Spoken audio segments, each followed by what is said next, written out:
Okay, I'd like to call the meeting to order. Paula, would you call the roll? Alan Brown. Present. Jeffrey Parks. Present. Suzanne Broadbent. Present. Heather Clemmer. Present. Neela Crank-Clements. Present. Greg Eddington. George Massey. Present. Mary Jo Meacham. Present. And Ann Zacharitz. You have a quorum. Thank you.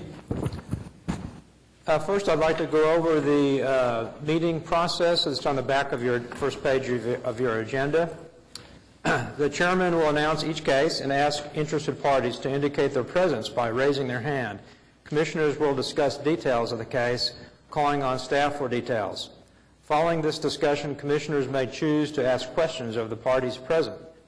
Interested persons may speak to support or protest the application. The applicant will be entitled to one brief rebuttal. Interaction between applicant and protestants on the floor is not permitted. Persons speaking are asked to approach the center podium one at a time to introduce themselves by name and address, and if you would sign in please, and to present their position as succinctly as possible. The Commission asks each speaker to limit his or her remarks to no more than 5 minutes. Following the public hearing on an application, the Commission will take one of the following actions. 1, approve the certificate of appropriateness. 2, continue the proposal. 3, deny the proposal with prejudice, which means the application may not be resubmitted for at least 1 year unless the Commission determines that circumstances have changed. Or 4, deny the proposal without prejudice, which means the applicant may reapply at any time. When an application has been approved and after a 10-day protest period has expired, the Historic Preservation Officer will mail the CA to the applicant. City construction permits cannot be issued until the CA has been issued. Contact HP staff for final design review inspection or to withdraw items that will not be completed. And finally, any person aggrieved by any decision granting or denying a CA may appeal to the Oklahoma City Board of Adjustment. All appeals shall be made within 10 days of the Commission decision by filing a written notice of appeal with the clerk of the BOA. Okay, let's go on to item 2 from the Office of the Historic Preservation Officer. Katie, welcome back. Thank you. I'm glad to be back. I don't have anything official to list, but I wanted to just say thank you to Angela and to Paula and to the rest of our current planning and urban design division that kept everything running while I was out. I did not come back to any giant stack of papers or inbox full of voicemails, so I appreciate all their hard work while I was out the last 3 months. That's all. Okay, thank you. Item 3, acceptance of the minutes of the previous meeting from September 6th. Any comments? Well, I just have a question. Okay. We, I think, canceled the workshop in September, and that's in the minutes. And then at the end of the minutes, under I-2, it says the next regularly scheduled workshop would be September 13th. Does that need to be corrected since we canceled it during the meeting?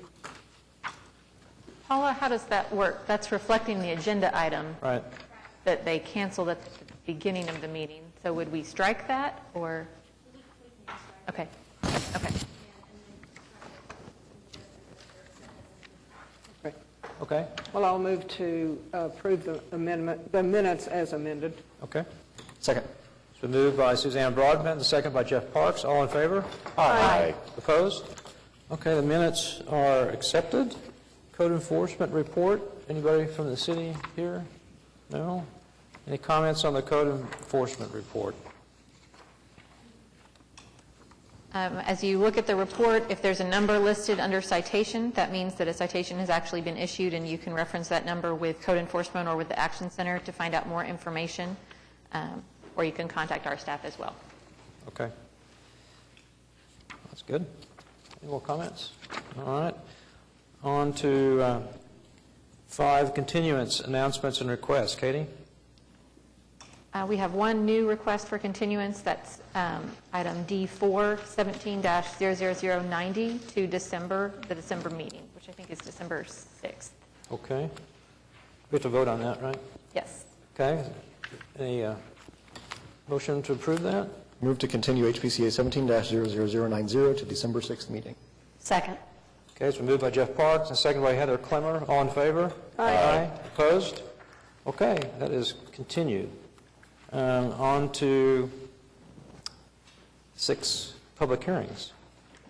No dilapidated structures. We have 3 National Register nominations this month, so we'll go through those. Linda Ozan from the State Historic Preservation Office is here as well to answer questions about the projects, and I think we might have some owners present. Okay. For their cases. So if they want to answer questions or want to make any comments, they can do that as well. Okay. So we So just the take first a- one, yep, okay. we'll just start. Number 1 is NRHP 17-3 at 1432 Northeast 7th Street. And it says SPUD 00750, Ward 7. I'm not sure. Paula, do you know what the SPUD is referring to? Oh, that's just what it's within. Okay, that's the zoning. Consideration and possible action on application of Old School Properties Dunbar LLC by Linda Ozan of State Historic Preservation Office for resolution regarding a proposed National Register nomination for Dunbar Elementary School. Dunbar Elementary is eligible under criteria A and C for history and for architecture. It is the last, the only extant separate elementary school remaining in Oklahoma City. It was designed by Solomon Layton in classical revival style, and so is significant at the local level under both of those criteria. This nomination was prepared in anticipation of pursuing historic tax credits. Okay, hello. All right, Linda Ozan, 800 Nazuzudi Drive, Oklahoma City. All right, I'm ready to answer questions. I can tell you that, I know you're ready, Jeff, to ask me something. The part 1 is for this property is actually being submitted this week. It has been approved by our staff, and it's being sent on to the National Park Service. So, any questions? No stumping question from me, but I thought it was a fascinating read in the report. It was a really interesting history that this building has. Absolutely. Its I mean, it's evolution. our only elementary school associated with the African American Right, yes. left in the city, so Yes. it's very important. Yes. Okay. Any more questions or comments? Does anyone else want to make any comments? No? Okay. Okay. Yes.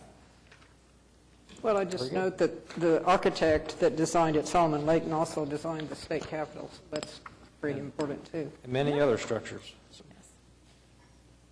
Okay, is there a motion to recommend, I guess? I move to recommend the nomination of Dunbar Elementary School to the Mayor and City Council, Oklahoma Historic Preservation Review Committee, State Historic Preservation Officer, and the Keeper of the National Register, and adopt the resolution provided as part of the staff report.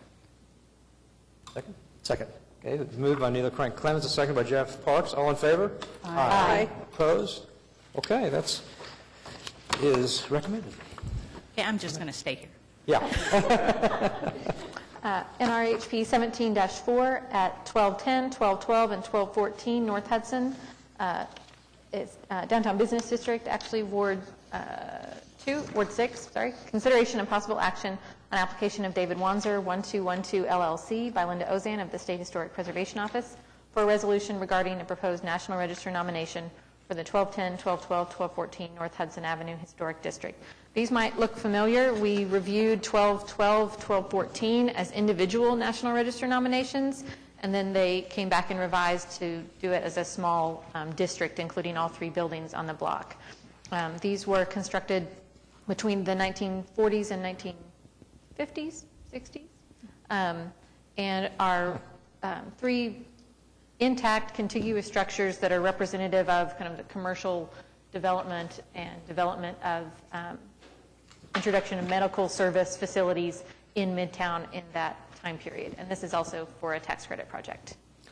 I have a question. So it was, originally came to us as individual structures or one? And because it has multiple structures, now they want it to be a district. It was Is that right? 2 separate nominations for 1212 North Hudson as an individual structure and 1214 Okay. as an individual structure. And Linda can maybe I can give us explain it. How'd more that come about? information. Yeah. The National Park Service came back to us and said because of the relationship of these three buildings to each other, that they needed to be a historic district. Well, it makes sense, so. So, Okay. and I can tell you that the Part 1s have been approved for both projects, and Part 2s are pending further information. All right. So what happens to the other two that we already approved? Did they just kind of? You already they just kind approved them, but they didn't go of anywhere. Go away? Okay. Yeah, they went away. Okay.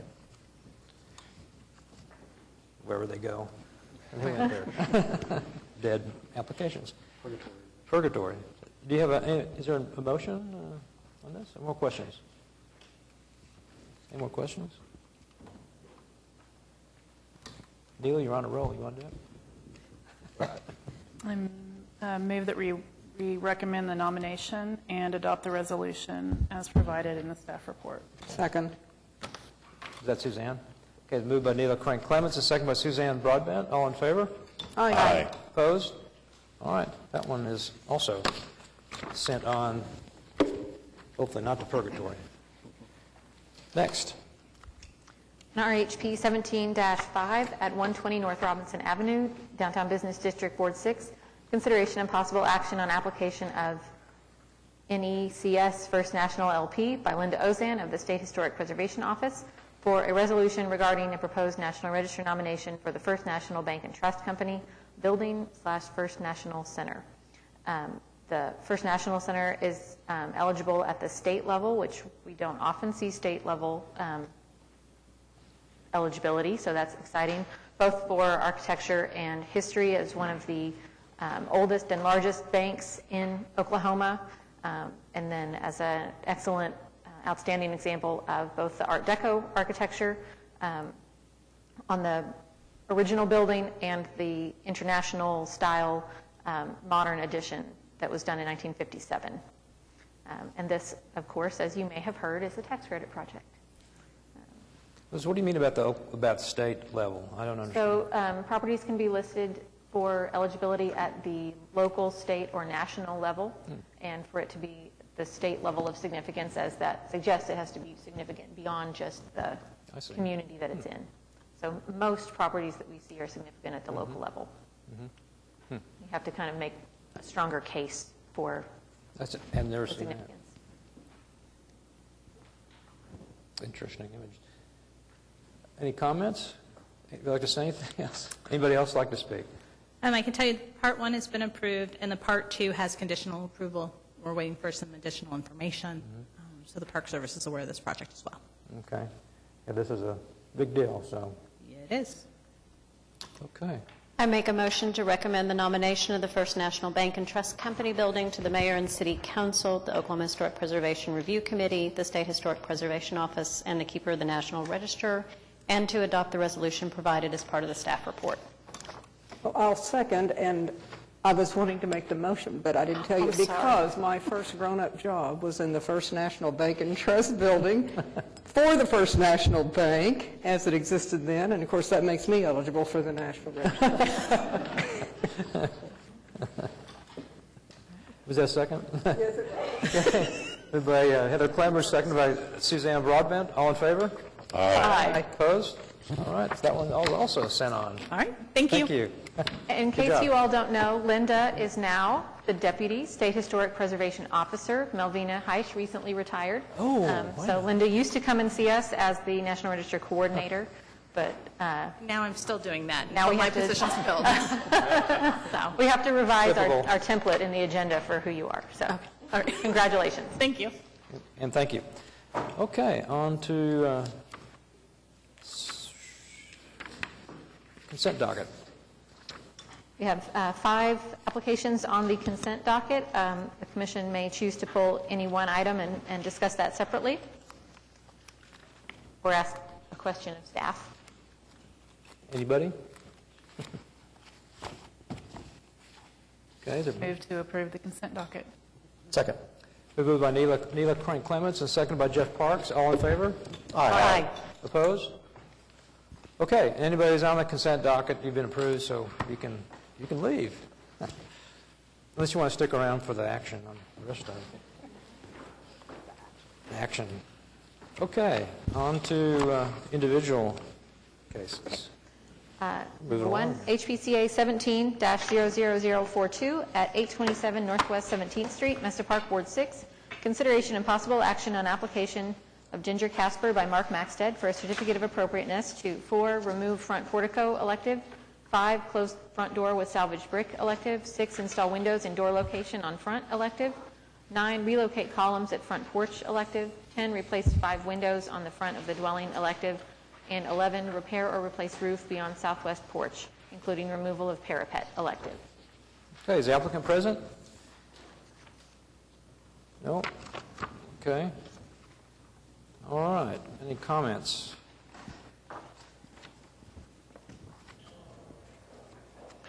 Because of some variations in what the items got noticed when and some changes to the application over time, item 9 and 11 do have one continuance remaining. The rest of the items are out of continuances at this time.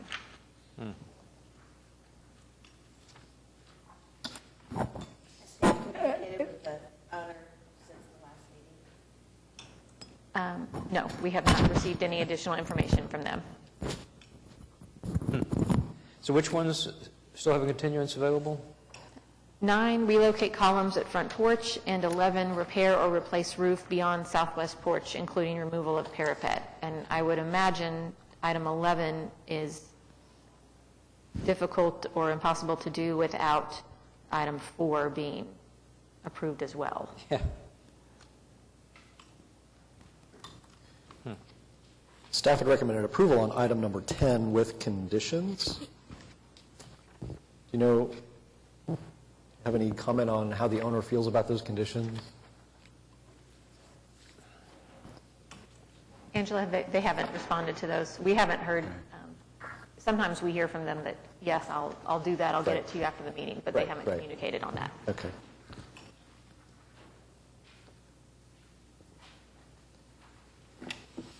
I hate to approve something with conditions, unless they've said. Right. Agreed And to that one has no more continuances on it, right? Right. Correct. But if we can either deny it, or we could approve it with the conditions, and staff could speak with them, and they either agree to the conditions or not, right? Okay. And So I if mean, they- it's better than a denial Right. if they agree to those conditions. If they didn't, we would just not issue the Right. CA. Similarly to if we've asked for additional documentation and it's never turned in. Right. Okay. Were all of the windows recommended for approval, it was just a replacement in the same opening? Yes. They're all non-historic, clearly non-historic, and it's all just within the existing opening. So except for 10, staff's recommending denial without prejudice. So, since they're not here, I don't know.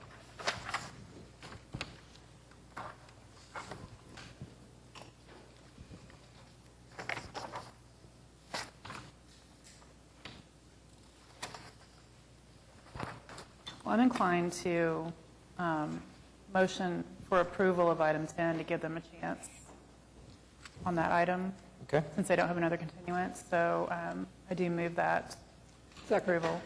With the conditions listed in With the the staff report. conditions, please, yes. Second. Okay, it's moved by Neela Crank-Clemens, second by Suzanne Broadbent. All in favor? Aye. Aye. Opposed? Okay, that item is approved with conditions.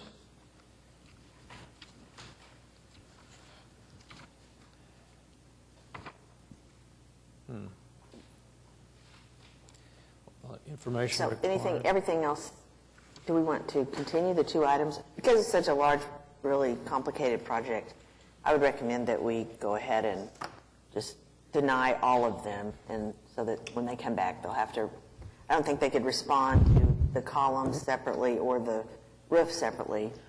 Right. I think Without both of those items the are others. pretty closely tied into other work that's proposed, so a clean slate with a new application is probably going to be their best bet. Which was part of our reason for continuing it in the first place, because there seemed to be a lack of cohesive Right. direction on what the project was supposed to be. So I would recommend to deny without prejudice for HPCA 17-00042, items 4, 5, 6, 9, and 11. Okay. Is there a second? Second. Moved by Joe Meacham, second by Jeff Parks. All in favor? Aye. Opposed? All right. Those items are denied without prejudice. Next. HPCA 17-00048, Amendment 3, at 325 Northwest 25th Street, Jefferson Park, Ward 2. Consideration and possible action on application of Betty Coates by Klaus Ryman Phillips of Common Works Architects for a certificate of appropriateness to 8, amend original construction to include larger windows, elective. And just in Okay. case you're curious, the other 2 amendments were for the garage door, and that was administratively approved. And what's the other item that was an amendment? Pergola. You must be the applicant. Yes, Klaus Ryman Phillip, 301 North Harvey. Okay.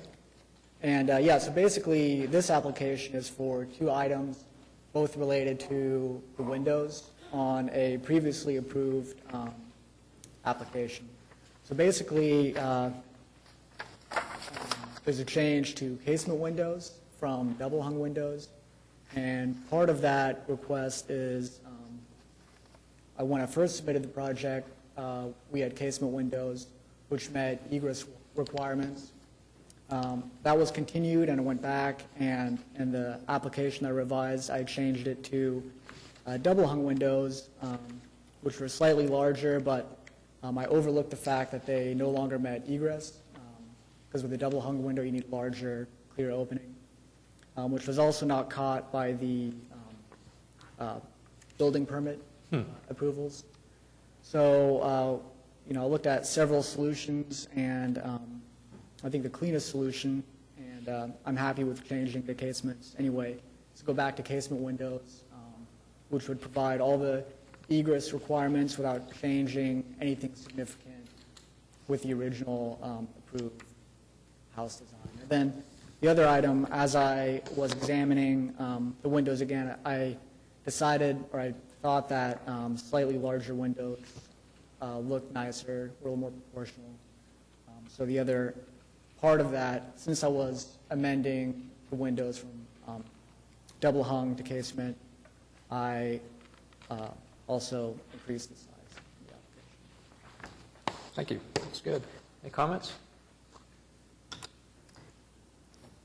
I reviewed the drawings, and I feel like that the casement windows do follow the guidelines. I actually kind of like that idea because I like it when things are compatible, but they can also be clearly new. And so I think also the casement windows are a style that fits in the Craftsman style also. So I would be amenable to that change. Is that a motion? I can make one unless somebody wants to discuss it. I was just going to comment as well, with the size of those windows, you can keep the height of the structure to what was approved before, I believe. And Correct, yeah. I think that's a plus. Looks good to me. Okay. Anybody? I make a motion to approve HPCA 17-00048. Are there conditions with the findings as noted by staff? And there are no conditions. Staff recommended a recommends a continuance. Oh, I'm sorry. So, But they have the finding. yeah, they have findings that I think are a good, solid start, but you might need to modify I'm sorry. for approval.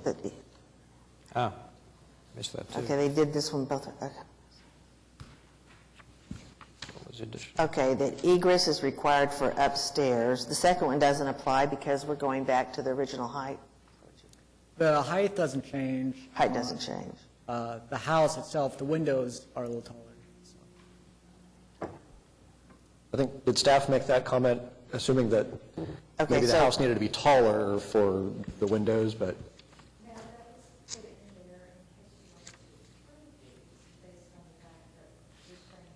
Okay, gotcha, I understand. Okay, great. So does number 2 apply?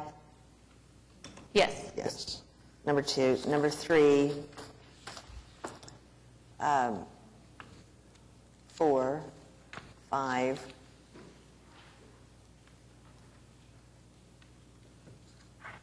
Okay, 1 through 5, with the specific findings, number 1 through 5 is noted by staff.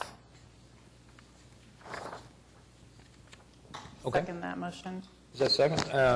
Moved by Joe Meacham, second by Neela Clements. All in favor? Aye. Opposed? Okay. All right, you're approved. Thank you. All right, next. HPCA 17-00067 at 409 Northwest 21st Street, Heritage Hills, Ward 6. Consideration and possible action on application of Michael Porter by Greg McAllister for certificate of appropriateness to 5 construct garage elective. Okay. I need to abstain from this. Applicant is coming up. Are there any comments? So we'll wait for Greg to sign in. This was initially proposed as a 2-story garage, but has been reduced to 1 story.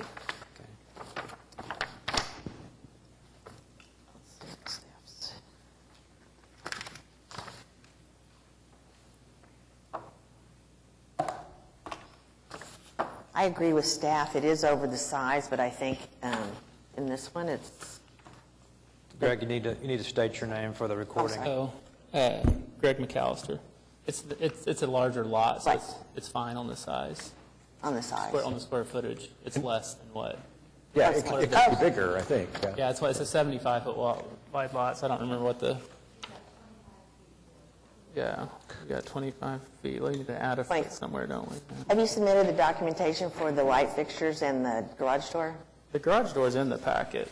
I was noticing. It's, let me tell you what, I see it. Is that, it's, so there's page 18, 19, and then if you look at page 20, it actually has a specific design, and it even has the material. Okay, there it is. there too. Yeah. So, It just didn't match the drawing, so we wanted to Yeah. confirm what the okay. the elevation drawing of the garage didn't match the, So the cut Work sheet design. is the Gotcha. design, is that correct? okay. CCM 13.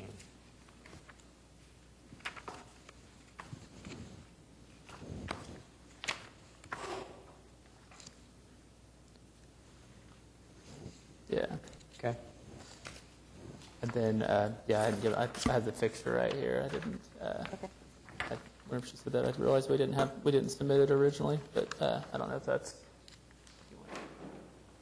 I would make a motion to approve HPCA 17-00067 with the specific findings as noted by staff in the staff report and the conditions included. Second. Okay. Moved by Joe Meacham, seconded by Suzanne Broadbent. All in favor? Aye. Opposed? All right, been approved. Thank you.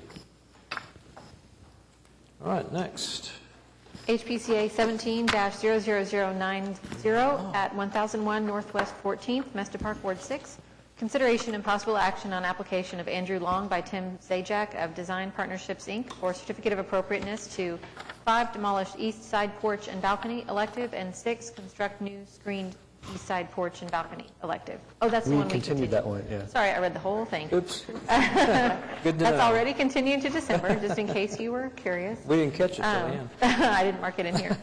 Number 5, HPCA 17-00142 at 2128 Northwest 27th Street, Shepherd, Ward 2. Consideration and possible action on application of Fred and Lavada Roper for certificate of appropriateness to 1 replace garage doors elective. Okay, is the applicant present? No, they won't be here today. Not be here, You do okay. have a packet from them, though. Is that this one? Okay. I read the additional information. It's the letter. Is that what you're... Yes, ma'am. And the drawings.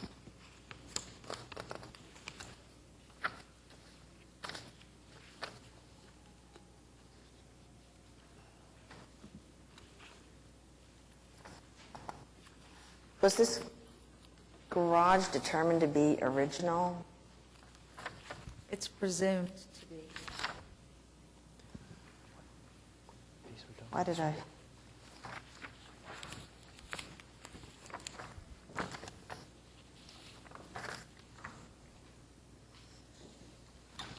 But it wasn't 100% clear to me that those doors were actually original to the structure. Right, they don't, I guess I, see. that last photo, it shows, the plywood that's... It says, though, that subsequent additions illustrate a different garage that is long and narrow, so that made me think that this was not the original garage. And then later on, it made it sound like that it was the original material, and that was one of the reasons for not recommending the new door be approved. Is that what you... I mean, in the additional information provided by staff on page 2 of 4, you say it says subsequent additions through 1955 illustrate a different garage that is long and narrow. This one's not long and narrow. But later on, I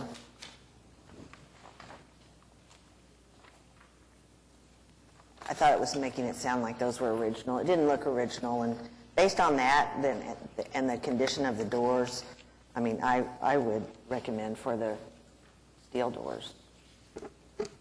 Yeah, I think it fits with where we have steel doors in Shepherd. Right. The garage toward the back of the lot.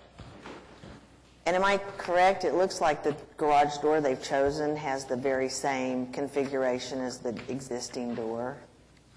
It was windows over, square windows over square panels from top to bottom. Yes, I think that's right. I make a motion to approve HPCA 1700142. At the back. With the specific findings that the existing garage doors do illustrate to be damaged beyond repair, and 2, that the proposed doors will not alter the existing openings, 3, that the existing garage is, according to them, 90 feet from the street, which is 60% of the length of the lot, so I think it's far enough back. And so those are my findings. Do you want to say anything about the doors don't appear to be original? Oh, okay. Yeah, and I would add a 4th that the current doors do not appear to be original. Second. Okay, it's been moved by Joe Meacham, second by Suzanne Broadbent. All in favor? Aye. Opposed?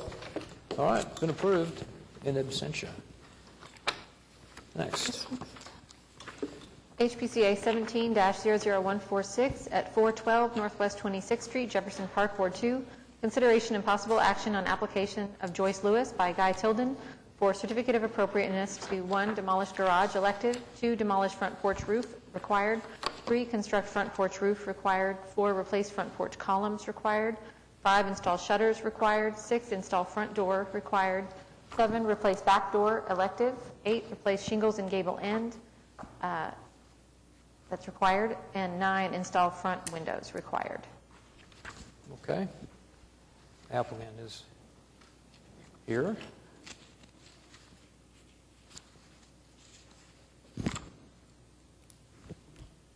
Hello. Hello. State your name. Guy Tilden. Okay.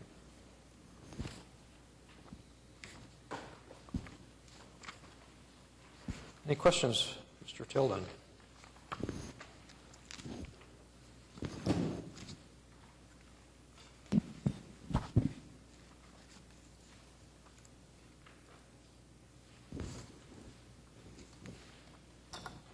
Mr. Tilden, do you have any additional information or specifications on the back door? It looks like staff noticed that. When we first opened the building up, we installed metal doors to keep it safe, and now we put the wood one on the front. We want to put a wood one on the back now. So I Get rid don't of the metal think it's door. in the packet, maybe? Is that right, Angela?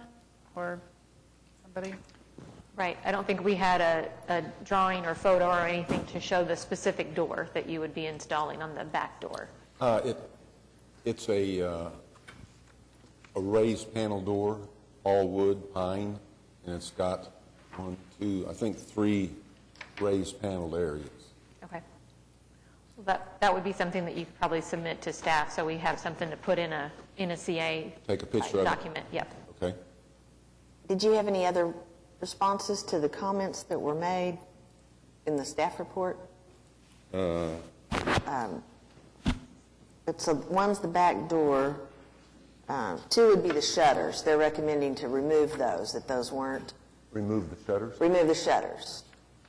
Because there's no evidence that there were shutters, and so. We just wanted to Right. make it more appealing. Right. And give it a little bit of, curb appeal. We don't allow shutters to be installed unless you can have proof that they were installed originally. So would you be willing to take the shutters off? We've got a lot of money and time invested in them. I mean, To get approval? I think they add to the house. Right, but we can't approve those. Well, if we need to take them off, yes, I guess we'll take them off. And on the front windows, what was it? I wasn't really sure about that. Katie, is it the 3/1 that is the issue? These were originally approved as 1/1 windows, but at the time, we did not know what the windows were in the house regardless. They were Okay. completely missing. And so if 3/1 windows are something that you care to vote for, that is completely acceptable. I mean, it's hard to tell. I mean, I looked at the original, what were the existing photos, and they all appeared to be 1/1. Was there a reason that you chose to put the 3/1 on the front? Actually, it was the Historic Society asked us to put the 3/1 in the front. Who would that be? Angela? Angela?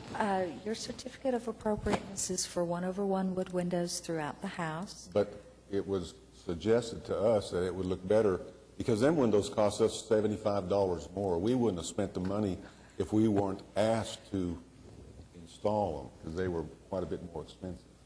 So but your CA said 1/1, but you're saying somebody in the meeting suggested that? Or? No, when we met with the Historic Society talking about the windows. Historical Society. Do you mean the city staff? Yeah. Okay.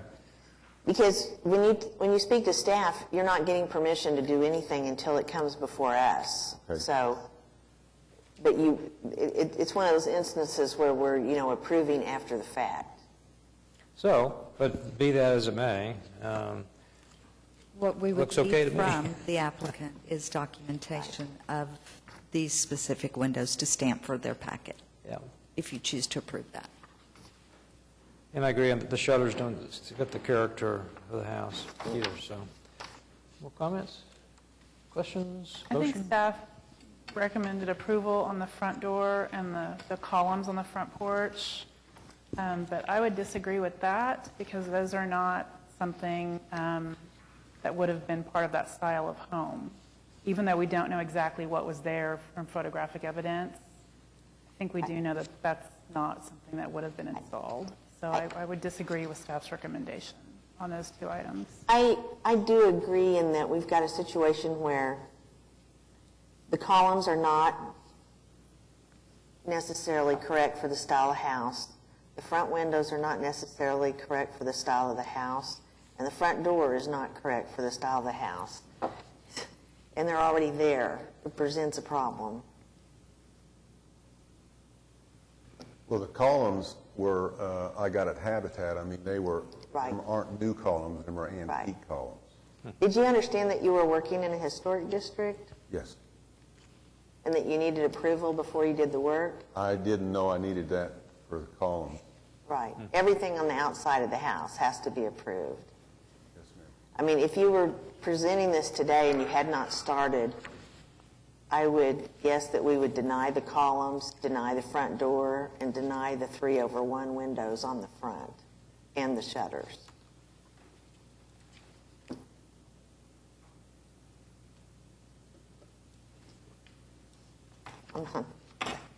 Just don't know where to go with that. The what? So, I mean, that's just what I'm thinking that we would have done.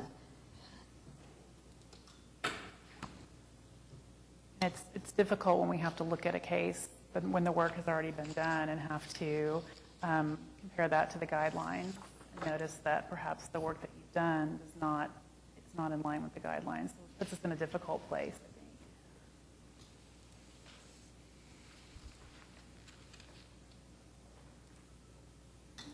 think. Angela or Katie, Item 8, replacing shingles and gable ends. I feel like I didn't see a staff recommendation. I didn't see a staff recommendation for item 8. I'm sorry. I would recommend approval, typically, since they were already there. The only difference is that the finishes for all of the wood components of this house were painted white rather than brown. That's the only difference. The shingles have been replaced in kind.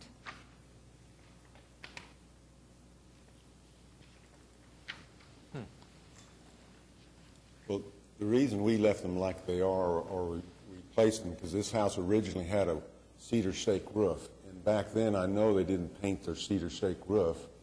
And that original cedar shake, I kind of doubt that the original house, they painted that.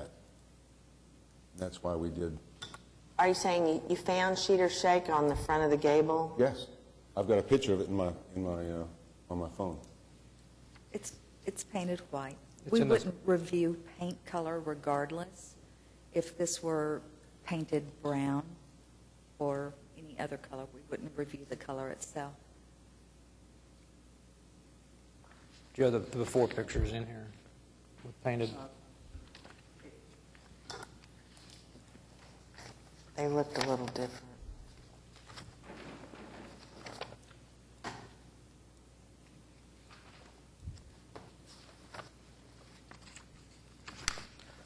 Okay.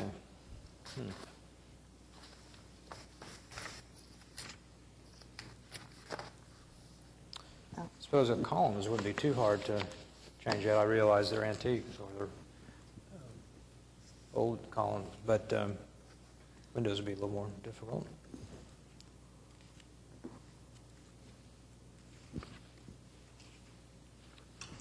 I think the item that initially brought them in was to address the garage, so maybe that's one that we could get taken care Demolished of off the garage? list. The garage has been torn down.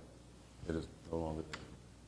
I just mean for the commission to go ahead and make a Right. motion. Once again, those items, demolition requires a certificate Separate. before.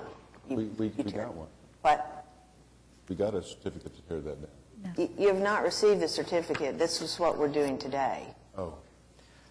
Well, the city inspector came out and said we had to tear that down by a certain date. We had like 3 days. We went and got a dumpster. Otherwise, they were going to fine us. The structure was declared dilapidated by the city.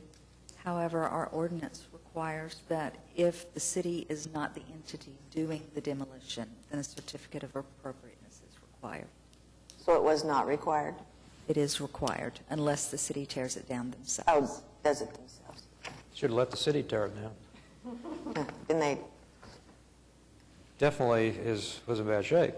So is there a motion on that? I mean, I make a motion to approve item 1 of HPCA 1700146 to demolish the garage. Second, anybody? Second. Moved by Joe Meacham, second by Neela Crank Clements. All in favor? Aye. Opposed? Okay, item 1 is approved.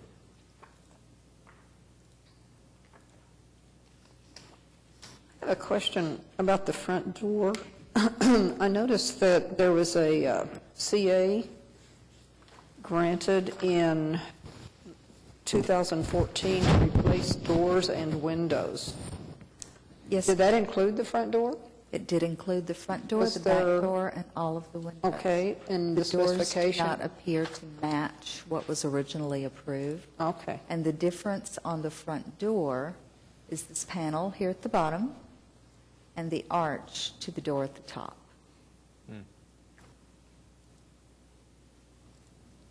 It was a slightly less decorative craftsman-style door.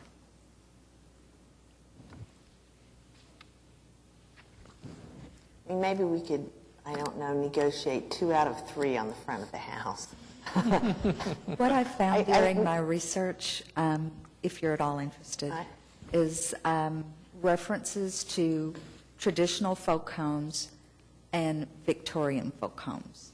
And what I found with the Victorian folk homes is a number of photographs with turned columns and that sort of thing, slightly elevated decorative details. And of those, The shingles and the gable ends were very, very common.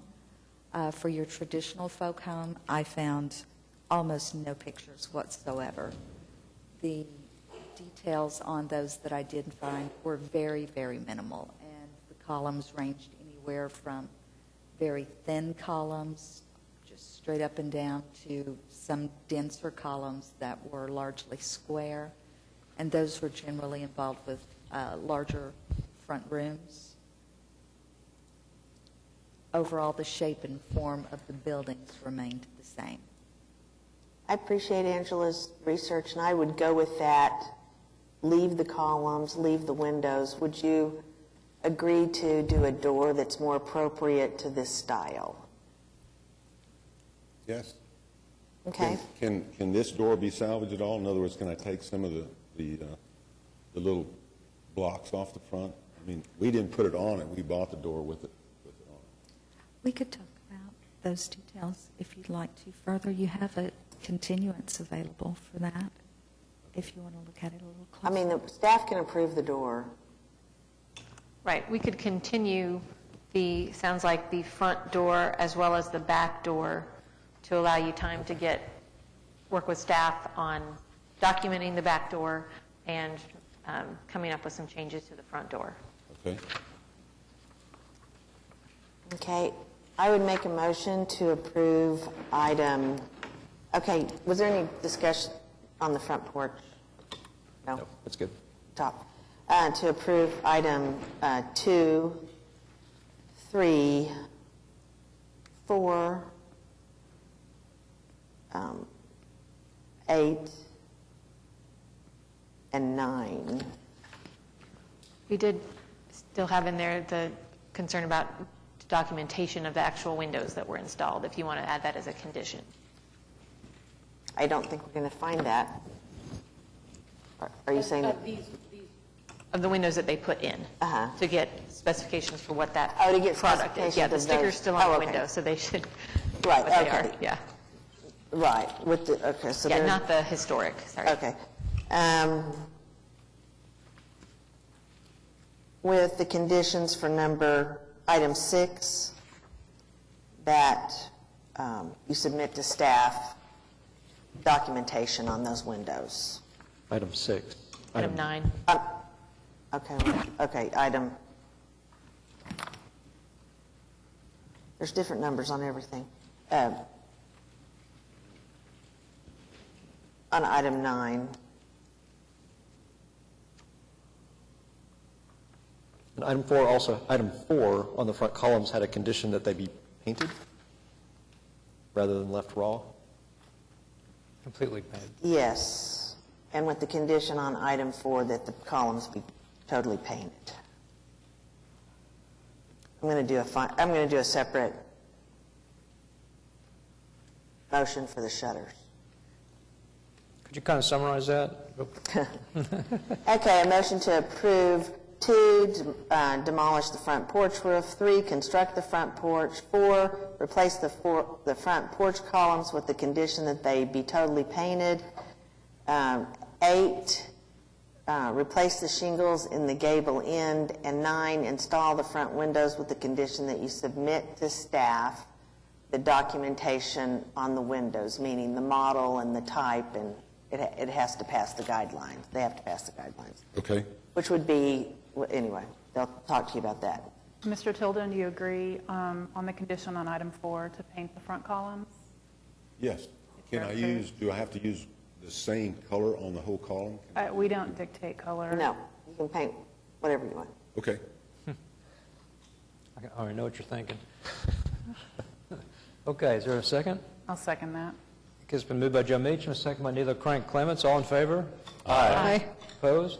All right, those items are approved with conditions. And we have left... Item 5. I make a motion to deny HPCA 1700146, item 5, installation of the shutters. With or without prejudice? With. If it's without, then he could, if he found documentation to support. He actually could come back under with prejudice if he has new information. Okay. Without, it's kind of like, It's over. you just never turned in all your materials, so you can come back anytime. So, yeah. With, If they found proof that there were shutters, they could come back. So I would do with prejudice. with prejudice. Which would be, you would need to remove the shutters unless you could find historic evidence that there had been shutters there before. On that house, On that house, yes, sir. Just like that. there are a lot of homes in that block that have shutters. Well, Would this that- is a would that count particular at all? style, and without, usually if there's been shutters, you know, you can tell on the wood where it's been painted and that kind of thing. So unless you find that kind of evidence, we're going to ask you to, we're going to deny installation of the shutters. Okay, is there a second? Second. Moved by Joe Meacham, second by Jeff Parks. All in favor? Aye. Opposed? All right, item 5 is denied with prejudice. We still had the front and back door that I think we were going to Right. continue to maybe do the December 6th meeting, so he's got plenty of time. Okay, I make a motion to continue items 6 and 7 of HPCA 17-00146 to the December 6th meeting. Second. Moved by Joe Meacham, second by Neela Crank Clements. All in favor? Aye. Opposed? Okay, those items are continued. Thank you.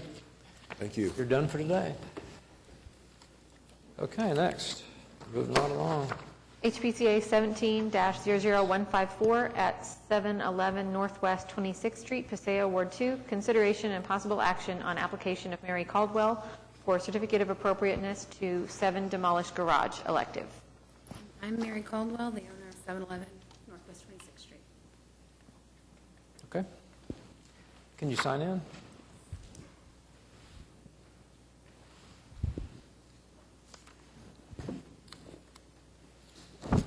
All right, any questions for applicant? We have a, I think the photos justify demolition okay. alone. So is there a motion? I move to approve the garage demolition of HPCA 17-00154. Second.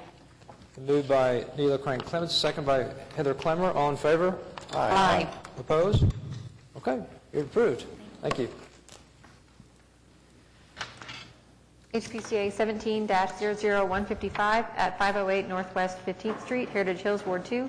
Consideration and possible action on application of J. Whipple by Sam Gresham of Sam Gresham Architects for certificate of appropriateness to 1, demolish existing elevator and wood deck, elective, 2, demolish second floor sleeping porch, elective, 3, construct rear addition, elective, 4, construct porch, elective, 5, install new concrete patio, elective, 6, construct brick planters, elective, and 7, install columns of patio, elective. Hi. Sam Gresham here to represent the owners. Okay. Exhibits, additional exhibits are being passed out. Staff report was, I can address a few of the items that initially, saying materials weren't identified, and Angela pointed out that when it says match existing, it wasn't enough. So I made an amendment to that, but that is after staff report was issued. Staff report had been issued, so I clarify that with the specific material that is on the exterior of the house will be used on the proposed addition.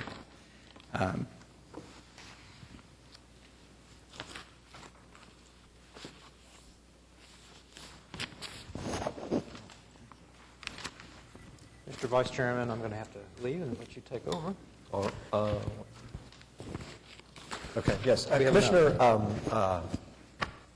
Meacham? Meacham What's her name? stepped out. She didn't officially declare herself as recusing, but she did step away. so- She said so to me, so. Okay, yeah. right, very good. Yeah. And we are just at quorum, so have a nice afternoon. All right, thank you. Great. Is she coming back? Nothing personal, Sam. We're almost to the end, almost made it.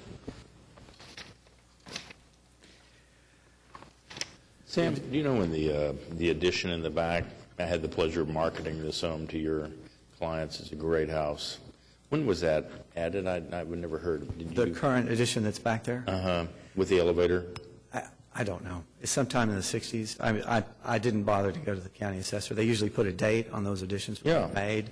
I never looked in there. And it's got that cedar 60s look. Everything's rough cedar, inside, outside. Well, you know. Yeah. The elevator actually doesn't make it to the ground. The elevator hoistway it's a box, but it's suspended above the ground, and it sits on the deck. It doesn't go all the way to the ground. Right. So it's a pretty, it had a temporary look in terms of its appearance. The sleeping porch has a 7'6" ceiling. Do you remember being up there? Okay. It's low on the back of the existing house, and as I recall, the floor slopes. I'm not real clear. Anyway, but it is low, and you step down into it. It's a very odd little room back up in there. The first floor has a porch roof and then a wood deck on the back. It's kind of a California look. It's very, very low, the back porch, with commercial storefront glass as kind of the glazing on the openings to the back of the existing kitchen area. Our proposal is to remove all that and to do an addition for a sitting room kitchen area as well as a master bedroom space.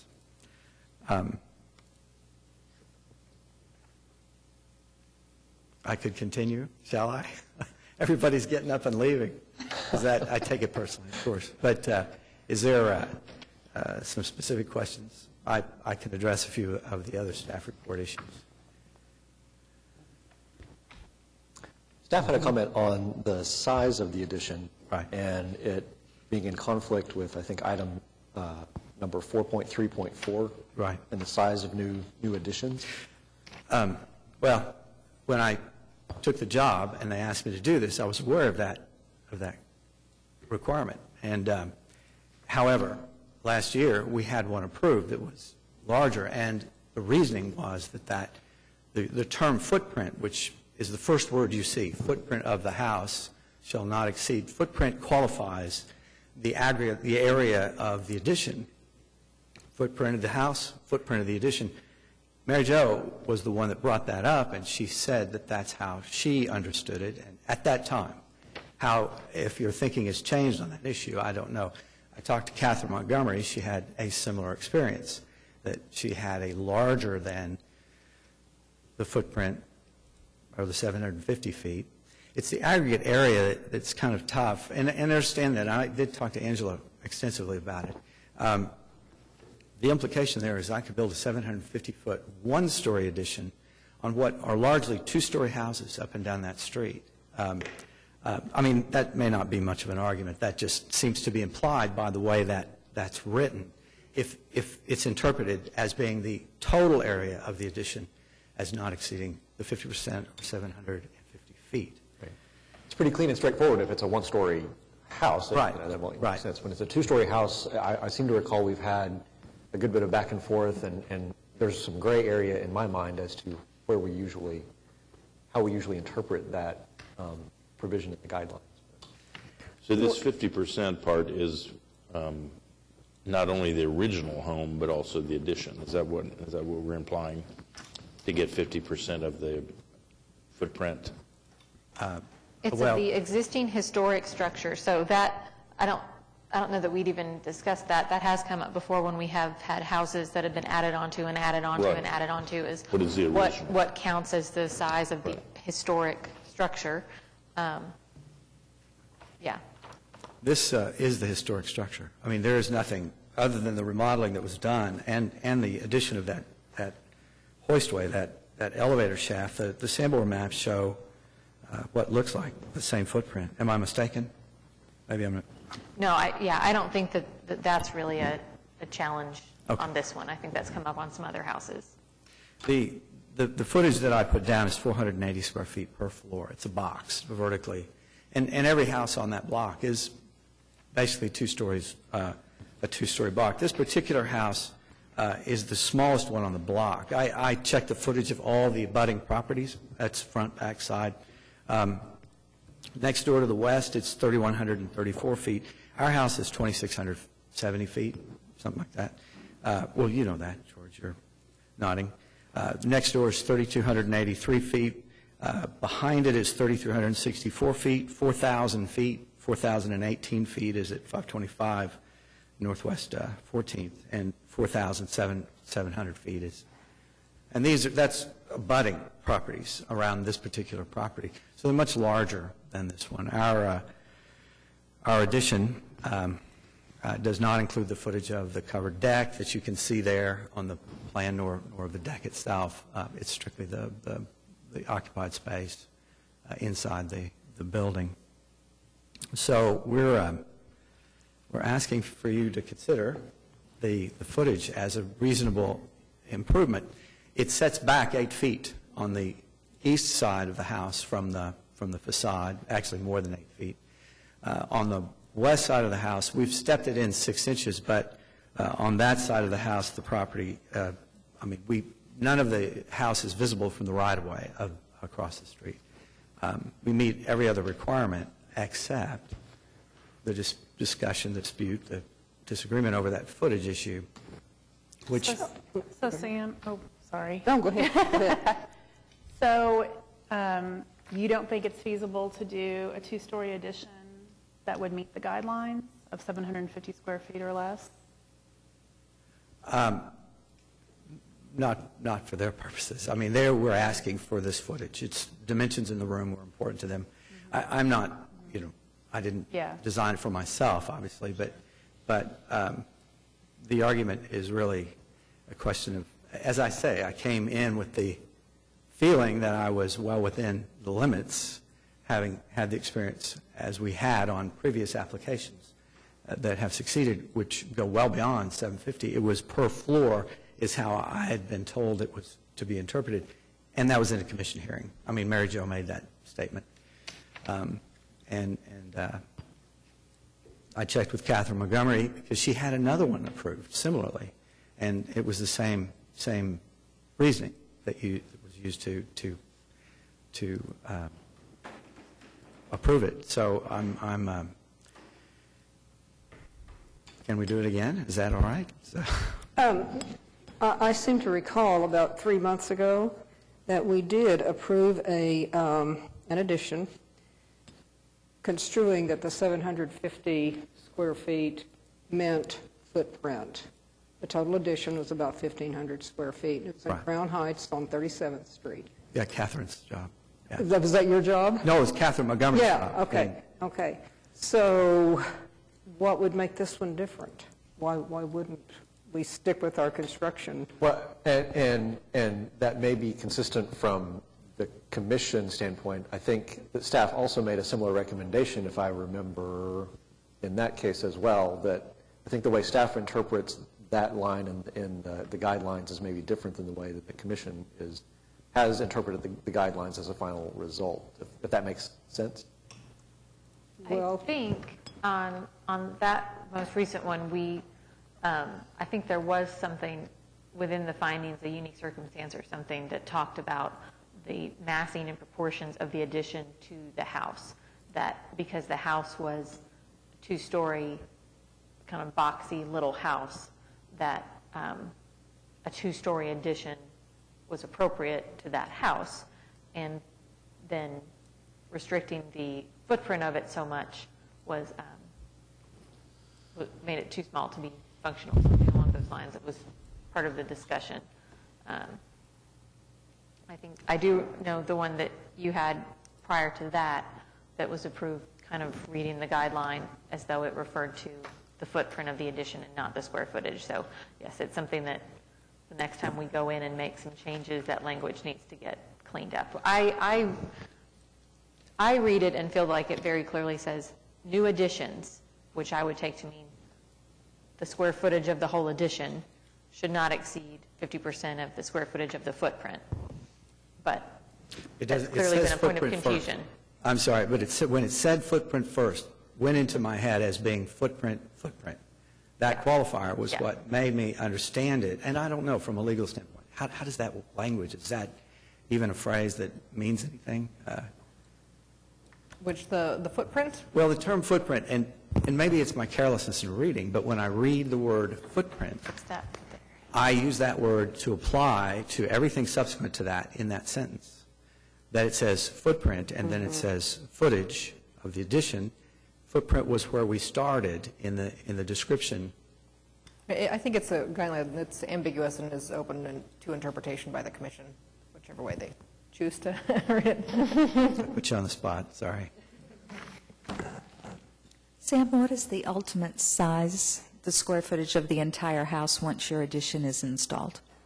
It's 960 plus 2,600, so it's about 3,500. And that falls mid-range between the sizes of the houses that abut it? It would be bigger than the one, well, it'll be bigger than the one to the east, but I just recently drew an addition to the one to the west. So they want to make it bigger, second floor, bigger family room on the first floor. So it will be about the same size as this will be. So this house is unique among the houses that directly abut it. Did you stretch out further into the block itself when you did your research on that? No, there's a smaller one directly across the street. It's much newer. I mean, it's 40s or 50s. The characteristics of all these differ somewhat. I'm just saying in big, broad strokes, it is the smallest one of the surrounding properties, the properties that are around it.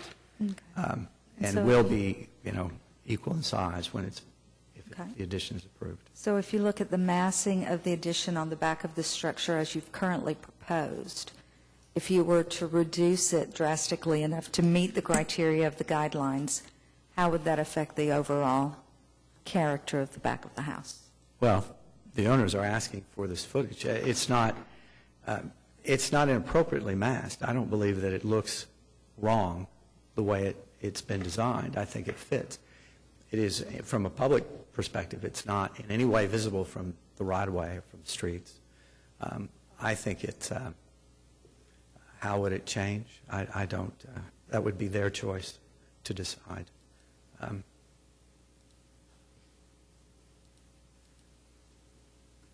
So the staff's recommendation is continuance for additional information. What additional information is it that you need other than something on the size? I mean, none of that's going to change.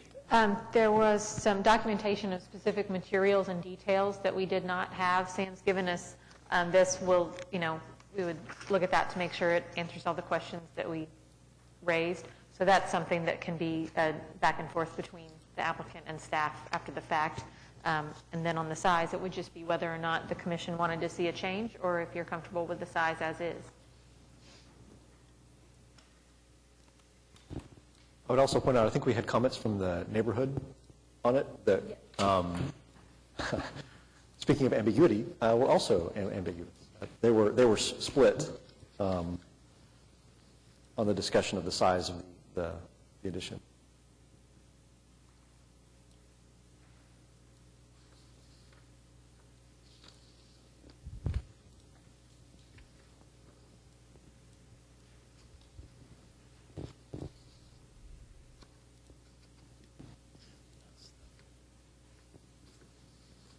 Did we send those to you, Sam? Did we send the neighborhood comments to you? No, I didn't Okay, see. sorry, we usually do, and it just slipped by this time.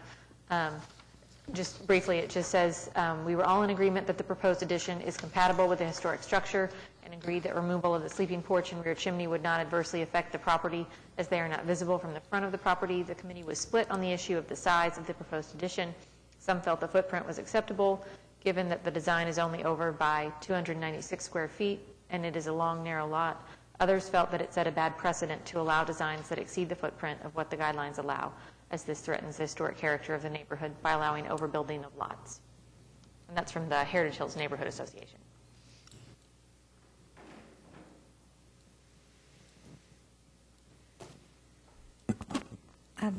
Is it okay if I ask one question that I had intended to ask before I was called away from work? Is that okay? Of the new addition, well, we have the existing house, we have the enclosed sleeping porch on the house. Of the new addition, how much of that is already existing square footage? I think I've only done what's outside of the existing heated and, living space. So thank you.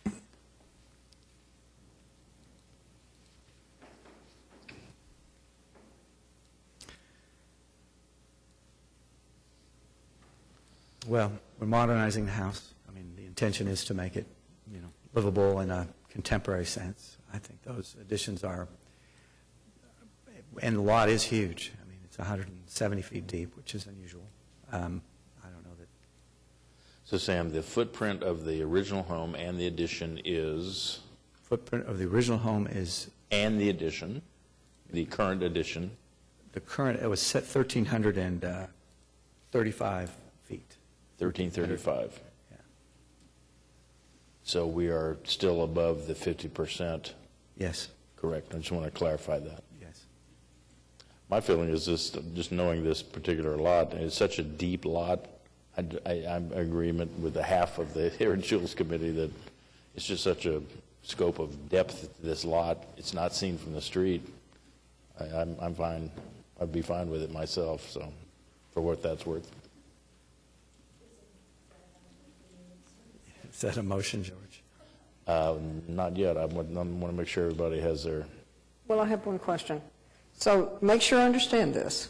The 668.5 square feet that is being attributed to the addition is both floors. 660. That's not your footprint. I have 960 feet. Oh, I'm sorry. The footprint is 1337. And the footprint of the addition is 668? It's 480 feet. Oh, I'm sorry. Yes, 480. I see that now. Okay.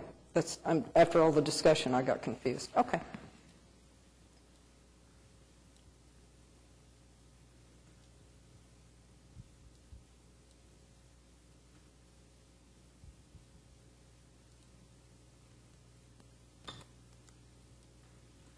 Any other questions or comments?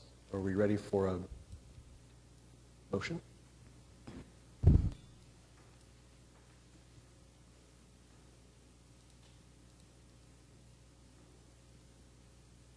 Well, for my part, I am having some problem distinguishing this from the one I remember on 37th Street.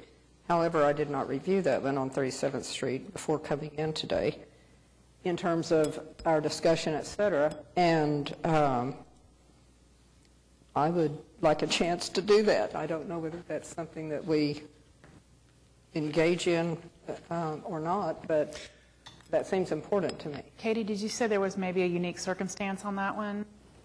I think you said something earlier. I know there was discussion that it exceeded, that depending on how you read that language, that it exceeded the limitation, but that it was appropriate because of the size and massing of the addition in relation to the house.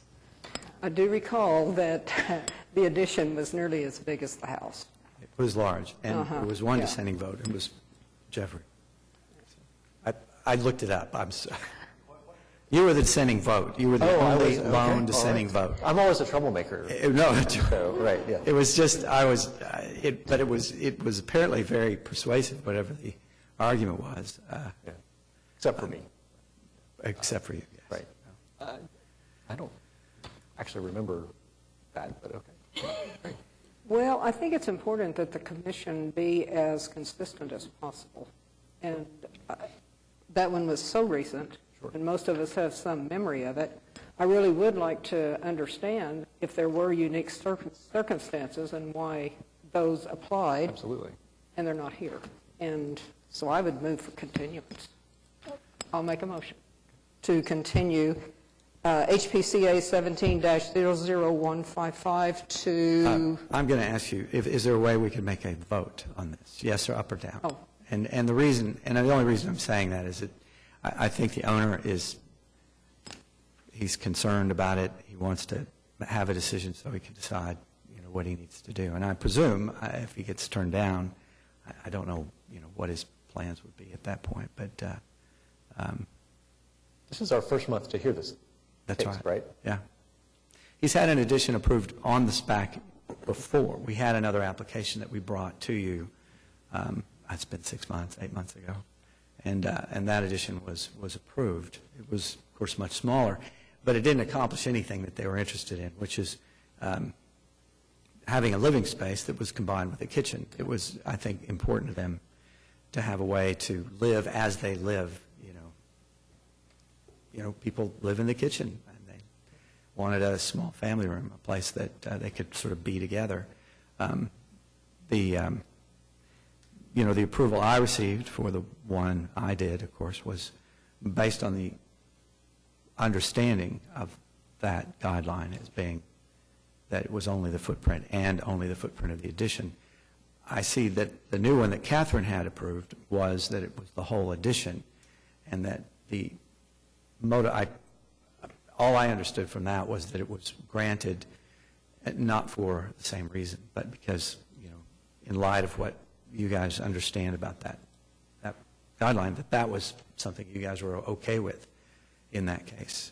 We meet every other criteria there is, every other guideline in terms of visibility, attachment to the house, and I did a rendering to show you what I consider to be its appropriateness. I think it looks all right. I think it looks good. Lot's enormously deep. I mean, there's a huge backyard there.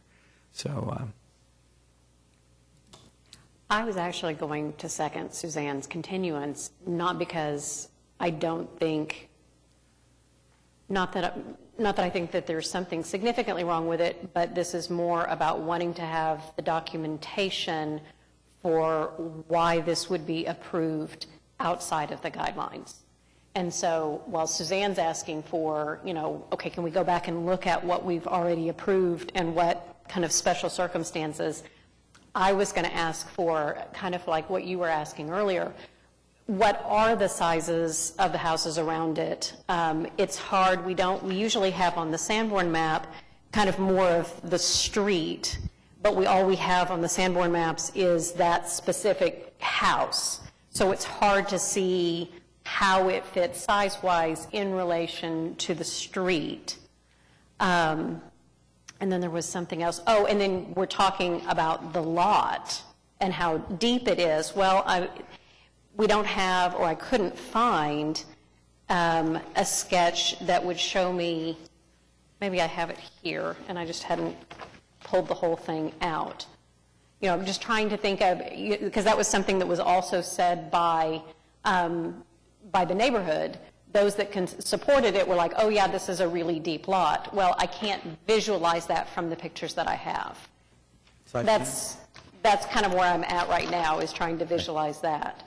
So I think for me, it's not so much about wanting to deny it, but wanting to approve it, but make sure we're very precise in our reasons for allowing this over that size, not just, well, we gave it to 2 other people, so clearly we should just do that today. okay, continue, I guess. That's as much as I can. Okay, well, I will move to continue HPCA 17-00155 to I think November is enough for us to look at the documentation. Yeah, it's November 1st. November 1? November 1st, 2017, meeting of the Historic Preservation Commission. Second. We have a motion to continue HPCA 17-00155 to the November 1st date from Suzanne Broadbent, second from Heather Clemmer. All in favor, please say aye. Aye. Opposed? Nay. Thank you. Thank you.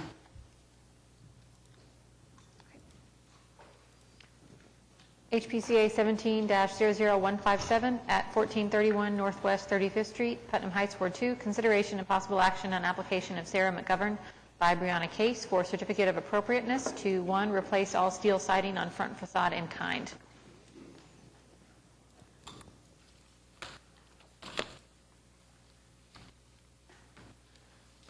Sorry, I was thinking that was our applicant.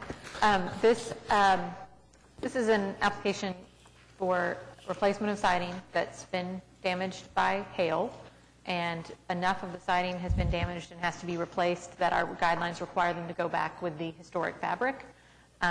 For purposes of covering the cost of that through their insurance, the company is asking them to go ahead and go through our process and get a denial for the metal siding.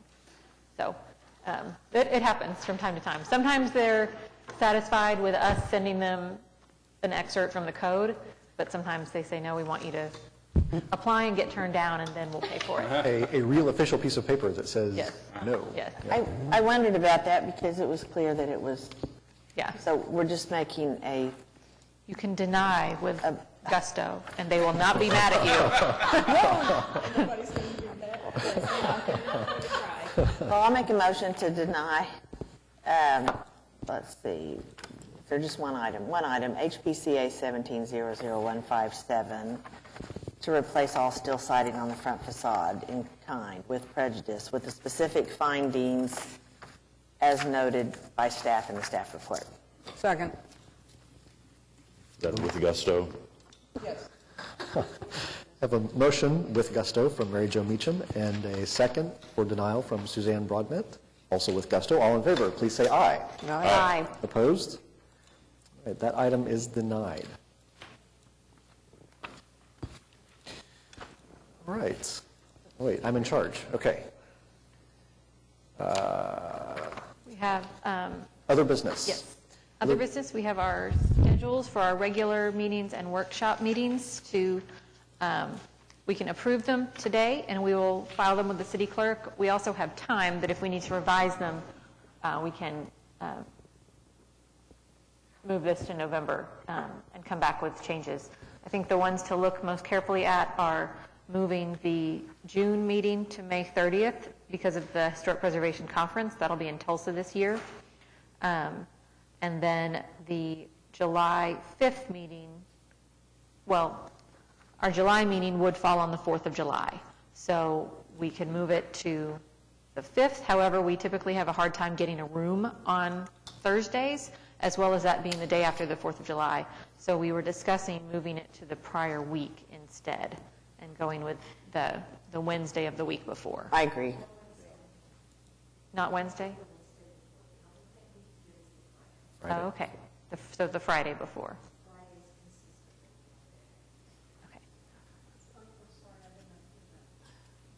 Okay. I didn't hear that. I was thinking we were moving it to the Wednesday before the 4th of July, but it would be the Friday prior to the 4th of July. Let me double check. So not July 5th, the Thursday? Correct. Correct, okay. Right.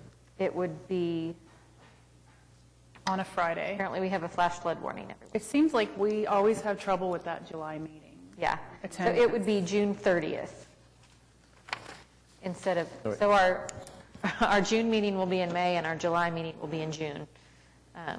If that date looks, It would be June 29th is the Friday. 30th is Saturday. We can verify all of these dates and vote on it next month yes, I am. Yeah. if everyone is satisfied with the Friday prior to. There you go. Oh, you're right.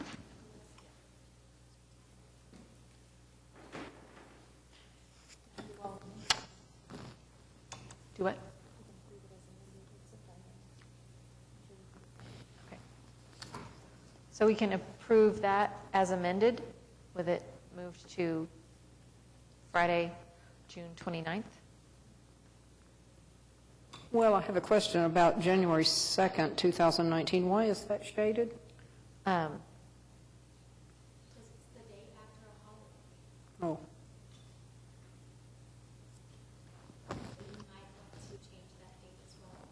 But that is on our calendar for the, why is that on our calendar for the 2018 calendar year?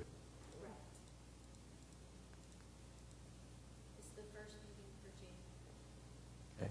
But we also have the first meeting for January 2018.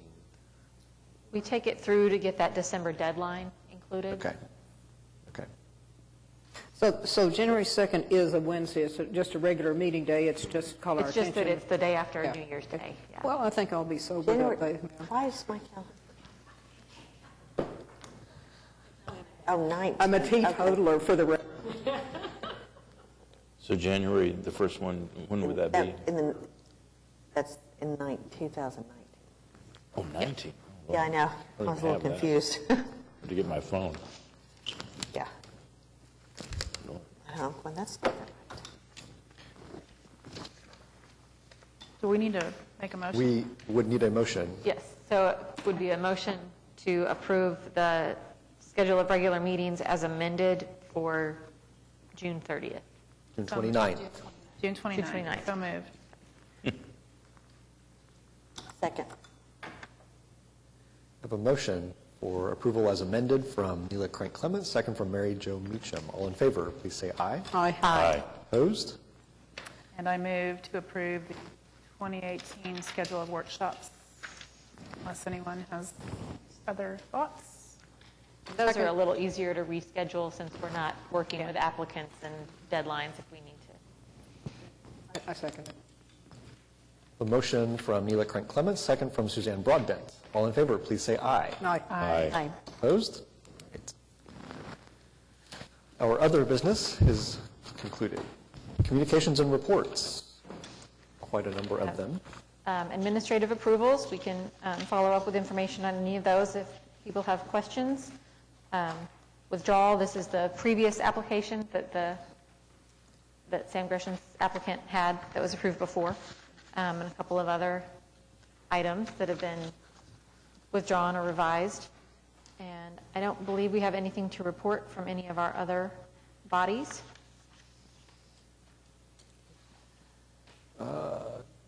We had something that was appealed to the Board of Adjustment recently, didn't we? Or did we? I don't think so. Okay. I thought there was something that we had done that someone went on to. Yes.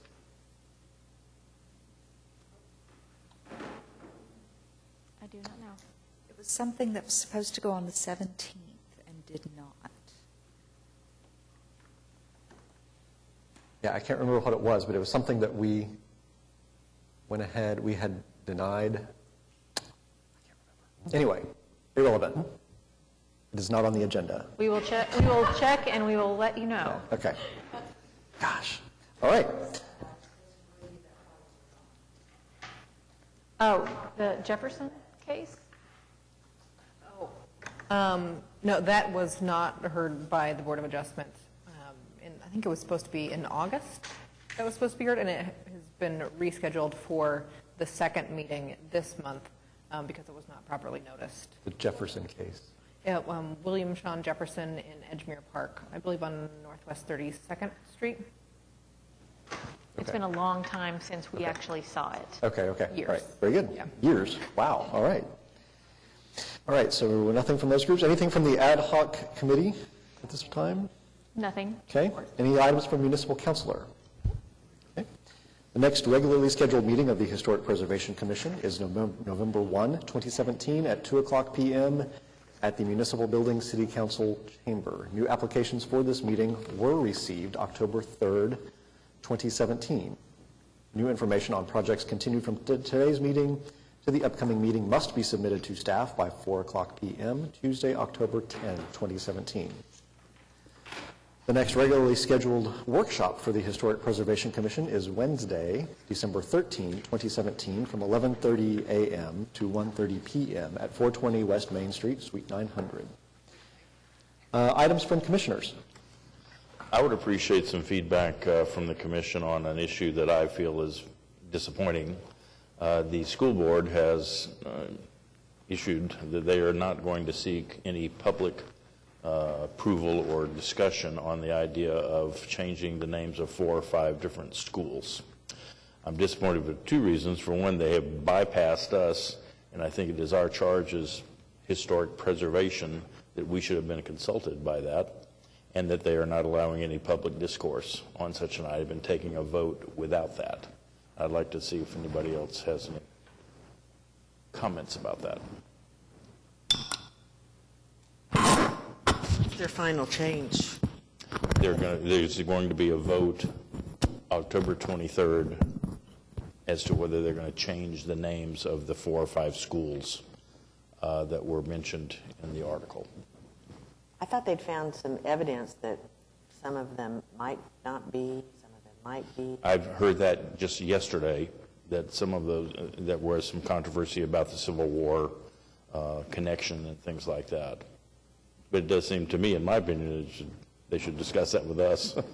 I know there are several that are named just a last name, and there does not appear to be a first name, no record of a first name for the person, where they said, well, that is the name of someone who was involved with the Civil War, but it's also the name of a significant local figure from that time period. But that's just what I've picked up from, the news and stuff. I'm not sure what the final outcome has been on that discussion.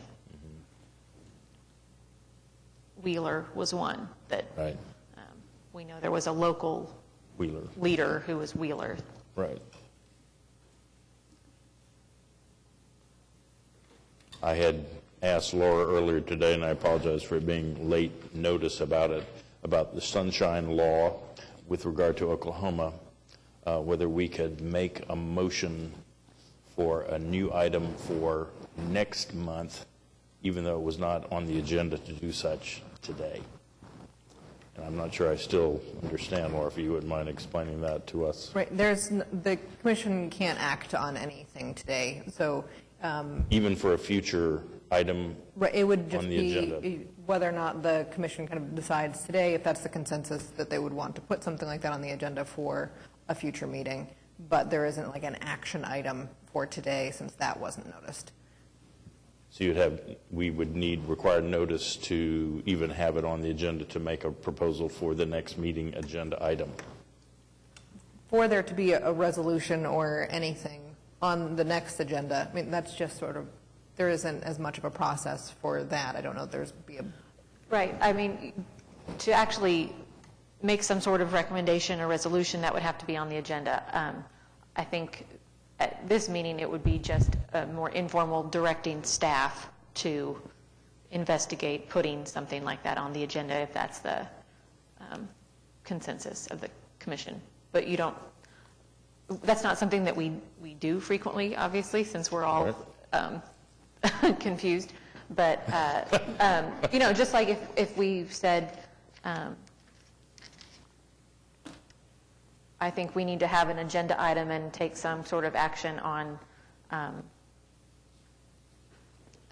some other decision-making element of something about the guidelines. If the commission wanted to appoint a subcommittee to update the guidelines or something like that, that could just be informally stated at one meeting and then put on as an agenda item the next month. I just think it's unfortunate that we cannot have a public forum for the public to come in and discuss it and for us to make a decision about changing the names of a building, especially a historic building. It seems to be within our purview of historic preservation, in my opinion. So rightness or wrongness of how you feel about the issue aside, is this something that's really in our purview? This is the public schools system, right? Correct. And does it have any, it's not connected to the city. Unfortunately, it's not. Right. No, but, there's a statement in there of our mission in regards to preservation in the city. What would it be? Yes, we looked, Laura and I looked at the powers, and I can flip to it, let me pull it up and read it.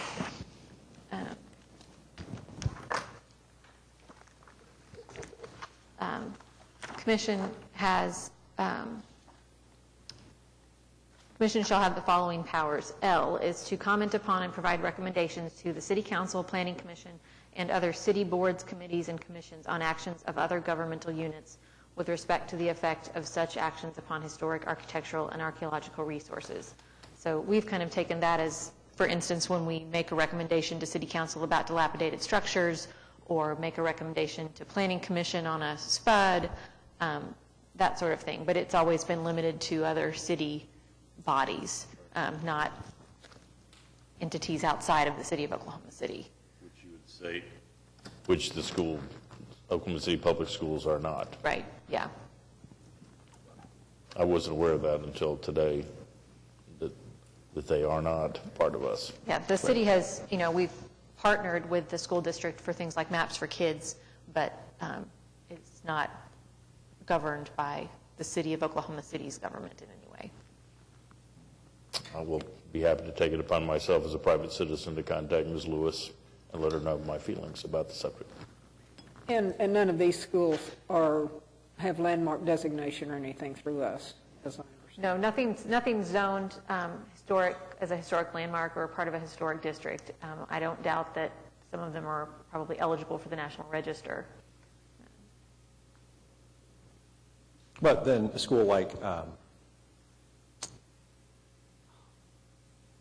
on the northeast side of town at 8th and 7th and, what's that? Page Oh, yeah, Page Woodson. Actually, that's not the original name of that school either, and it is on the National Register, and it had, no bearing on its eligibility for. Right. I mean, changing the name wouldn't have a difference. I mean, it's, the only thing I think that we could do, which then would not go any further probably than us, would be, we do have the right to submit to council recommendations for like landmark buildings. Of course, they are always going to want the owner of that building to, be on the positive side, which then the school system probably would not be on the positive side as far as bringing something like that to attention. So we're kind of stopped at all areas other than, being supportive as a group or something like that. All right, any other further discussion on that? Any other items from commissioners? All right, citizens to be heard are no. With that, I will adjourn our meeting.